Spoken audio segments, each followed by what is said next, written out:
బఠానీ పూలండి ఇవన్నీ. చూడండి అంత బాగా పూసినాయో మా చెరువు గట్టు నిండా. ఇవి చాలా బాగా చూస్తుంటే ఆ పింక్ కలర్ దారిలో నడిచినట్టు ఉంటుందండి. అసలు ఆ చెరువు గట్టు అంతా అయ్యే. అంతా చూడండి ఎలా కమ్మేసిందో. అసలు దారంతా ఎంత అందంగా ఉందోనండి చూస్తుంటే. ఇది ముడుచుకోదండి. పగలు ఎలా పొద్దున్నే ఎలా ఉంటుందో సాయంత్రం కూడా అలాగే ఉంటుంది. నేను ఈ ముగ్గుల్లో కూడా రంగులకి వేస్తానండి. ఒరిజినల్ కదా, ఒరిజినల్ కలర్ ఇది.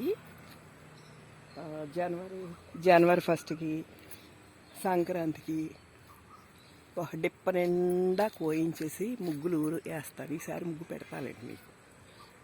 ఇగో ఇదేమో అగ్నిపూలో ఏదో అంటారు కదా, ఆ చెట్టు ఏమో గ్రీన్ వేస్తాను. ఈ పింకీ ఏమో పువ్వులకి వాటికి అదే వీలుని బట్టి ఎట్లా కుదిరితే అట్లా వేస్తానండి.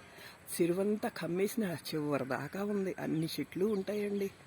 ఇది చూడండి చెరువు ఆ చెట్ల మధ్యలోంచి ఎలా కనిపిస్తుందో. చాలా బాగుంటుందండి వ్యూ ఇది. చూసారా అలా పింక్ కలర్ మధ్యలోంచి ఎలా కనిపిస్తుందో. చెరువుగట్టు మీదండి 30 మొక్కలు పంచాయతీ వాళ్ళు వేసారండి మొన్న. దీనికి అవి ఎన్ని బతికినాయో చూడాలి. మొన్నే బాగు చేశారు. నాకు తెలిసి ఒక 17 మొక్కలు కనిపిస్తున్నాయి. ఇంకా 17, మిగతా 15 ఏమైనాయో చూడాలి.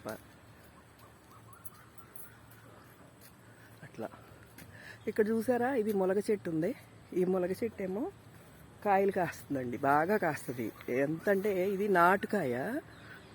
ఈసారి బాగా కాపు వచ్చినప్పుడు మళ్ళీ పెడతానండి మీకు నేను. ఎంత బాగా అంటే టేస్ట్ చాలా బాగుంటుంది.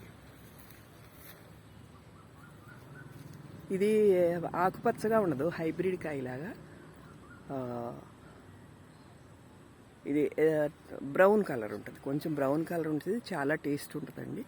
ఈసారి మీకు పెడతాను నేను కాసినప్పుడు. ఇది వరకండి ఒక సంవత్సరం ఇలా కాయలేదండి కాపు. కాయకపోతే ఎవరో వచ్చి ఒక రైతు అన్నారు, కాయకపోతే దీన్ని నరికేస్తానని చెప్పి లలిత అన్నారు. వెంటనే కాపు వచ్చేస్తుంది నీకు చూడన్నారు. నిజంగానండి, మనకు తెలియని విషయాలు చాలా ఉంటాయి అనుకుంటాను. నువ్వు కాయిపోతే ఈసారి నేను నరికేస్తానని చెప్పాను. ఆ సంవత్సరం నుంచి ఇంతవరకు కాపు అనేది ఆపలేదండి. అంత బాగా వచ్చింది. ఇదిగోండి దేవగన్నేరు. దేవగన్నేరు అదే పంచాయతీ వాళ్ళు వేసిన మొక్కేలండి. ఇంకా ఉన్నాయి. అవన్నీ తర్వాత ఒక రోజు పెడతాను. దారి అంతా బాగు చేయాలి వాళ్ళు. బాగు చేస్తే ఇది ఈ చిన్న చిన్న సందుల్లోంచి కనపడేది చెరువు అండి. అది అదంతా చెరువే. చాలా బాగుంటుందండి ఇక్కడ నుంచి. నేను ఒక్కోసారి కుర్చీ వేసి కూర్చుంటాను, చల్లగా ఉంటే చాలా చాలా బాగుంటుంది. మళ్ళీ ఇంకా వీడియో పెడతానండి. ఇది చూడండి, దీన్ని లైక్ చేయండి, అందరూ సబ్స్క్రైబ్ చేసుకోండి. నాకు కుదిరినంతవరకు మొక్కలు, కోళ్ళు, కూరలు అన్నీ పెడతాను మీకు. ఓకేనా? సరేనండి.